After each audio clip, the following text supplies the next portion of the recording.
ಬಸವ ಕಲ್ಯಾಣ ತಾಲೂಕಿನ ಶರಣನಗರ ನಿವಾಸಿ ವಿನಯ್ ಹಿರಮಠ್ ಯಾತ್ರೆ ಭಾರತ ಹಾಗೂ ನೇಪಾಳದಲ್ಲಿರುವ ಜಗನ್ಮಾತೆಯ ದರ್ಶನಕ್ಕಾಗಿ ಸೈಕಲ್ ಪ್ರವಾಸ ಆರಂಭ.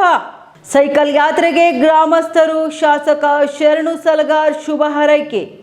ಇನ್ನು ಒಬ್ಬಂಟಿಯಾಗಿ ಸೈಕಲ್ ಯಾತ್ರೆ ಪ್ರತಿನಿತ್ಯ 60ರಿಂದ 70 ಕಿಲೋಮೀಟರ್ ಪ್ರಯಾಣ. ಇನ್ನು ಡಿಸೆಂಬರ್ ಅಂತ್ಯದೊಳಗೆ ಸೈಕಲ್ ಯಾತ್ರೆ ಪೂರ್ಣಗೊಳಿಸುವ ಗುರಿ. ಮೊದಲಿಗೆ ಅಸ್ಸಾಂ ರಾಜ್ಯದ ಕಾಮಾಖ್ಯ ದೇವಿಯ ದರ್ಶನ ಪಡೆಯಲಿರುವ ವಿನಯ್, ನಂತರ ನೇಪಾಳದಲ್ಲಿನ ಜಗನ್ಮಾತೆಯ ದರ್ಶನ ಪಡೆಯುವ ಪ್ಲಾನ್. ಅನಂತರ ಬಳಿಕ ಜಮ್ಮು ಕಾಶ್ಮೀರ, ಲೇಹ್, ಲಡಾಖ್, ಟಿಬೆಟ್, ಮಾನಸ ಸರೋವರ, ಅಮರನಾಥ್ ಸೇರಿ ವಿವಿಧ ರಾಜ್ಯಗಳಲ್ಲಿರುವ ಶಕ್ತಿ ಪೀಠಗಳ ದರ್ಶನ. ಇನ್ನು ವೃತ್ತಿಯಲ್ಲಿ ಸಂಗೀತ ಕಲಾವಿದನಾಗಿರುವ ವಿನಯ್ ಹಿರಮಠ್ ಈ ಹಿಂದೆಯೂ ಕೂಡ 2022ರಲ್ಲಿ ಸೈಕಲ್ ಯಾತ್ರೆ ನಡೆಸಿ 12 ಜ್ಯೋತಿರ್ಲಿಂಗಗಳ ದರ್ಶನ ಪಡೆದವರಾಗಿದ್ದಾರೆ. ಇನ್ನು ಉತ್ತರಾಖಂಡದ ಅಮರನಾಥ್ ಗರ್ಭಗುಡಿಯವರೆಗೆ ಸೈಕಲ್ ಯಾತ್ರೆ ನಡೆಸಿದ ಮೊದಲಿಗ ಎಂಬ ಹೆಗ್ಗಳಿಕೆ ಪಡೆದಿರುವ ವಿನಯ್ ಕುಮಾರ್.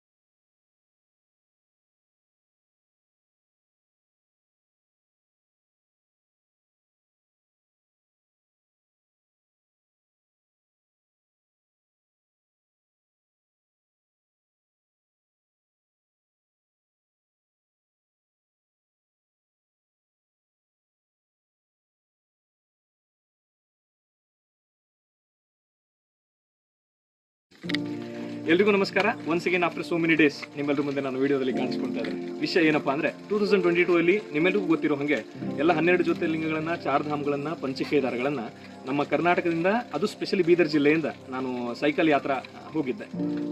ಸುಮಾರು 5 ತಿಂಗಳ ಕಾಲ 16,500 ಕಿಲೋಮೀಟರ್. ಅದರಲ್ಲೂ ಕೂಡ ಮುಖ್ಯವಾದ ವಿಷಯ, ಒಂದು ದಾಖಲೆ ನಿಮ್ಮಿಂದ ಆಗಿದ್ದು, ನಿಮ್ಮೆಲ್ಲರ ಆಶೀರ್ವಾದದಿಂದ. ಕೇದಾರನಾಥ್ ಗರ್ಭಗುಡಿ ಮುಂದೆ ಸೈಕಲ್ ತಗೊಂಡಿರೋ ಹೆಗ್ಗಳಿಕೆ, ಆ ಒಂದು ಸೈಕಲ್ ತಗೊಂಡು ದರ್ಶನ ಮಾಡಿರೋ ಹೆಗ್ಗಳಿಕೆ ಕರ್ನಾಟಕದಲ್ಲಿ ಮೊದಲನೇದಾಗಿ ನನಗೆ ಕೊಟ್ಟರು ನೀವೆಲ್ಲರೂ. ಹಾಗಾಗಿ ಇನ್ಮೇಲೆ 2025 11th ಜುಲೈ, ನಾಳೆ ಶುಕ್ರವಾರ ಇದೆ, ಒಂದು ದೊಡ್ಡ ಡಿಸಿಷನ್. ಇದು ಕೂಡ ನಮ್ಮ ಕರ್ನಾಟಕದಲ್ಲಿ ಇದು ಕೂಡ ಫಸ್ಟ್ ಟೈಮು ತಾಯಿಯ ದರ್ಶನ ಎಲ್ಲ 51 ಶಕ್ತಿಪೀಠಗಳನ್ನು ನಾನು ಸೈಕಲ್ ಮೇಲೆ ಮಾಡಬೇಕು ಅಂತ ಡಿಸೈಡ್ ಆಗಿದ್ದೇನೆ. ನಾಳೆ ಶುಕ್ರವಾರ 11th ಜುಲೈ 2025.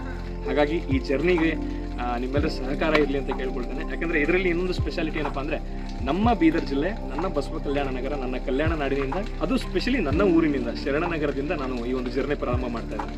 ಹಾಗಾಗಿ ಈ ಜರ್ನಿಯಲ್ಲಿ ತಾವುಗಳು ಹೆಚ್ಚಿನ ಸಂಖ್ಯೆಯಲ್ಲಿ ನನಗೆ ಸಹಕಾರ ನೀಡಬೇಕು. ಆದಷ್ಟು ನಾನು ನನ್ನ ಪ್ರಯತ್ನ ಮಾಡ್ತೇನೆ ನಿಮ್ಮೆಲ್ರಿಗೂ ಲೇಟೆಸ್ಟ್ ಅಪ್ಡೇಟ್ಗಳನ್ನು, ನನ್ನ ಜರ್ನಿ ಅಪ್ಡೇಟ್ಗಳನ್ನು ನಿಮ್ಮೆಲ್ರಿಗೂ ನಾನು ರೀಚ್ ಮಾಡಿಸ್ಲಿಕ್ಕೆ. ಯಾಕಂದರೆ ಲಾಸ್ಟ್ ಟೈಮ್ ನಾನು ಸೋಷಿಯಲ್ ಮೀಡಿಯಾ ಅಷ್ಟು ಕನೆಕ್ಟೆಡ್ ಇರಲಿಲ್ಲ. ಇನ್ಮೇಲೆ ನಿಮಗೆ ಎವ್ರಿ ಡೇ ನಾನು ಅಪ್ಡೇಟ್ ಕೊಡೋಕ್ಕೆ ಪ್ರಯತ್ನ ಮಾಡ್ತೇನೆ. ನಿಮ್ಮೆಲ್ಲರೂ ಸಹಕಾರ ಇರಲಿ, ಪ್ರೀತಿ ಇರಲಿ, ಅದು ಅದರ ಮುಂದೆ ಇನ್ನೇನಿಲ್ಲ. Thank you so much. ಎಲ್ಲರಿಗೂ ಧನ್ಯವಾದ.